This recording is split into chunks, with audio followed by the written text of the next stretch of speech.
Yes, I find it very rewarding indeed to use historical principles to approach historical music. And an awful lot of the music that we do was written a long time ago. We have two choices.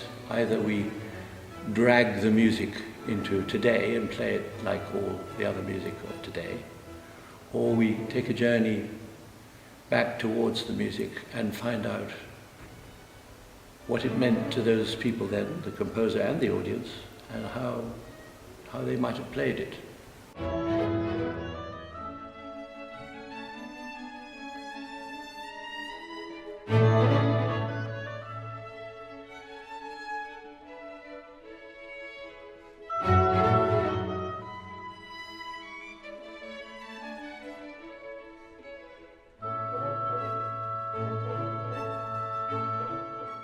Every aspect can be looked at intelligently using the evidence that is around. And the evidence is not just in the score, but also in many letters and books and works about how to play the violin, you know, in the 18th century, how to play the flute in the 19th century, how to play the trumpet, how to sing, that were all relevant then, and so presumably were relevant to the composers of the time. So we're trying to play the music in such a way that if the composer came back to life and he came into the back of the room and he heard us playing, he would say, "That's exactly what I had in mind. You know, that's what I wanted."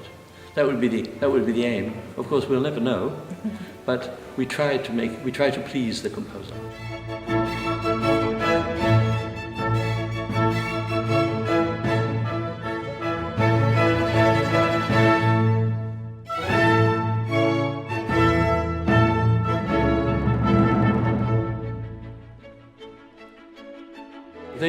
They used to play with fairly pure tone, and they used this decoration, particularly the strings, but also some of the woodwind tried to do it, to make it a little bit more emotional, like a singer sometimes does when they get excited and they give the oh, and they wanted to imitate that sound of the voice a little bit, but it was thought of as a decoration, not a continuous kind of motor car noise, you know. And indeed, vibrato came in the era of the motor car, in 1920, just when the that was thought of as, you know, the modern world, and somehow music became part of that.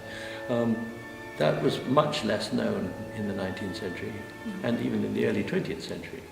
And when we play all the music of the 18th and 19th century with pure tone, beautiful things happen.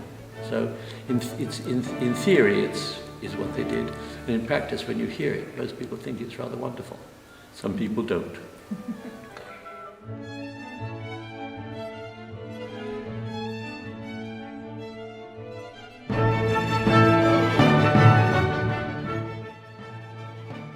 We don't want to try and be a small symphony orchestra.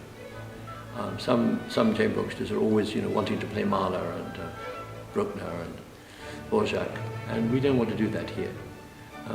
So the focus will always be on the classical repertoire, Mozart, Haydn, and attached composers, and the Baroque era, and the 20th century with Stravinsky, typically what we've been doing this season.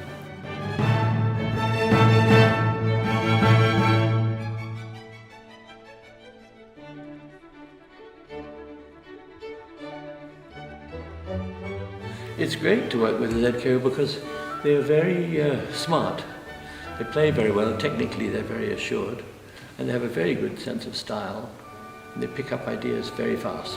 So it's actually very, very easy to work with them. I don't have to teach them so much as for instance, I have to teach a big symphony orchestra things about the style in classical music and Baroque music. So it's really, it's very, very pleasant. Very joyful. Very good orchestras are very good.